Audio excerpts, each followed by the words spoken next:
النهارده بقى هنشرح جرامر خفيف لطيف من دروس اللطيفة جدا في الانجليش، وهو ال present continuous.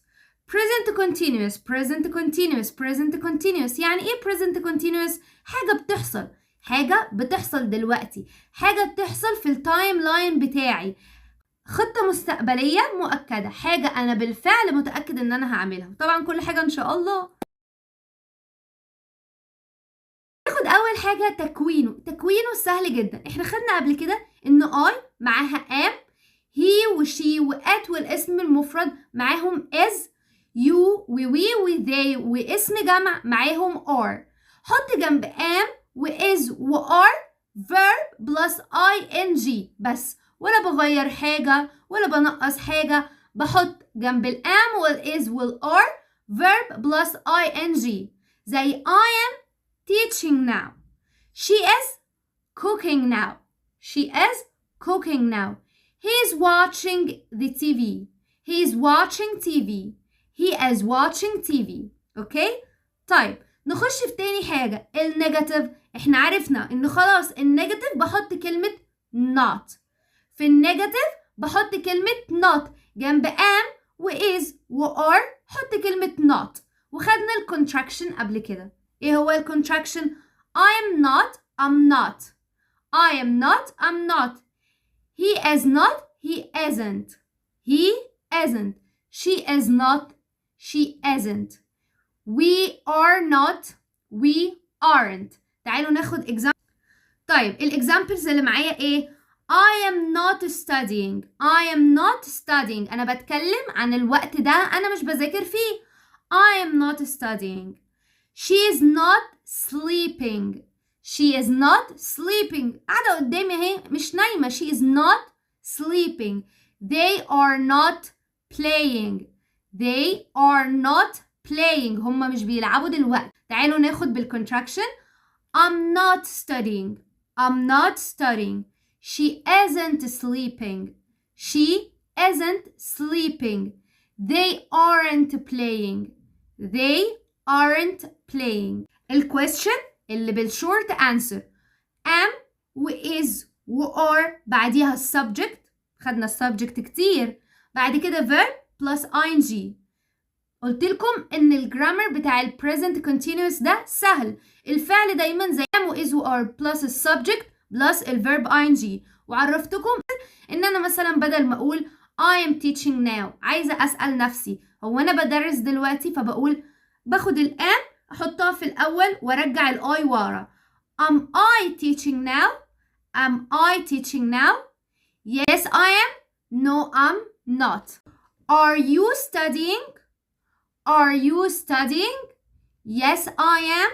No I am not. طبعا لو حد سألني you فبجاوب بآي، صح؟ Is he working? Is he working؟ أنا بتكلم عن دلوقتي في التايم لاين بتاع دلوقتي، مش بتكلم مثلا عن الصبح ولا بتكلم عن امبارح واحنا خدنا الجرامر ده افتكروا. فأنا بتكلم عن دلوقتي، أنا بسأل الشخص عن حاجة دلوقتي بتحصل. Is he working؟ هو دلوقتي شغال؟ Yes he is. No he isn't. السؤال ده ليكم. Am I talking fast? Am I talking fast or no؟ تعالوا ناخد الاستخدامات بشكل صح. لو بتكلم عن حاجة بتحصل دلوقتي I am watching TV. I am studying. I am teaching. She is talking on the phone. She is talking on the phone. طيب حاجة مش يعني حاجة مؤقتة، حاجة مش ده. He is living in Cairo these days. هو عايش الأيام دي في القاهرة، بس هو مش من القاهرة، ممكن يكون بقى من محافظة تانية من بلد تانية، بس أنا بقول إن هو دلوقتي الأيام دي عايش في القاهرة. ثالث حاجة خطة مستقبلية قريبة أو حاجة أنا متأكدة منها. I am meeting my friend tomorrow. أنا خلاص اتصلت بيها، حجزنا مثلا تيكت بتاعت السينما، حجزنا الريستورانت اللي هنروحه، خلاص احنا مقررين بكرة مش. فأنا في بلان، في خطة بس قريبة مش بعيدة، عشان لو بعيدة بيكون ليها جرامر تاني. أنا عايزاكم بس تركزوا في الأزمنة لان الجرامر اللي بيبقى في الاول ده ما هو الا علاقه الا ليه علاقه بالزمن، بتكلم عن زمن، لو حاجه حصلت وانتهت، لو حاجه بتحصل دلوقتي، لو حاجه بعملها مثلا كل يوم. فالجرامر بتاع الانجليش اللي في الاول ده بيكون ليه علاقه قوي بالتايم لاين. اوكي، فانا بتكلم عن حاجه مثلا tomorrow، فبقول I'm meeting my friend tomorrow. I am meeting my friend tomorrow. We are traveling next week. احنا خلاص حجزنا التيكتس. We are traveling next. ممكن كمان استخدمه رابع استخدام لو حاجة مزعجة بتتكرر، زي ايه؟ she is always complaining. She is always complaining. على طول بتشتكي. She is always complaining. By the way، ما بحبش الناس اللي على طول شكاية. She is always complaining. He is always shouting. He is always shouting. على طول بيزعق. time words حاجة ليها علاقة بالوقت اللي أنا بتكلم فيه، وده لما أكون أنا اللي بتكلم فأنا متأكدة من الزمن اللي أنا هستخدمه. زي كلمة now، وفي الغالب now مش بتيجي غير مع ال present continuous، بستخدم now في ال present continuous.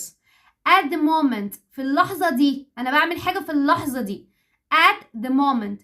currently هما كلهم معناهم في اللحظة دي، فأنا في اللحظة دي ما ينفعش استخدم غير present continuous. currently.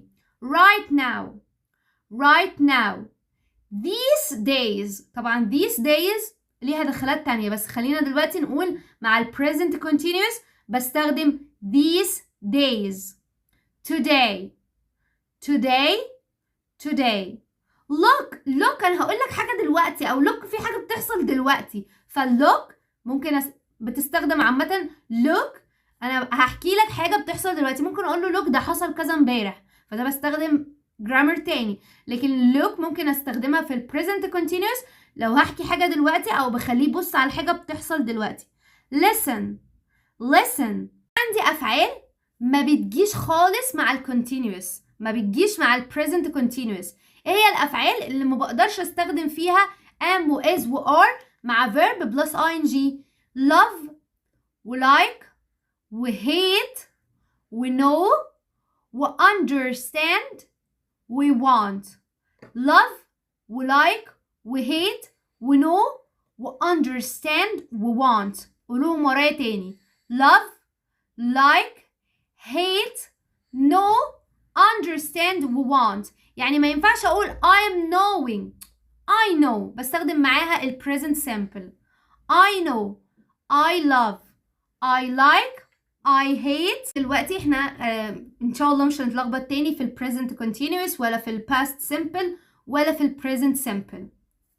ان شاء الله اشوفكم في حلقة جديدة، ولو عايزين اي حاجة اكتبولي تحت في الكومنتس وانا هساعدكم. See you soon. Bye.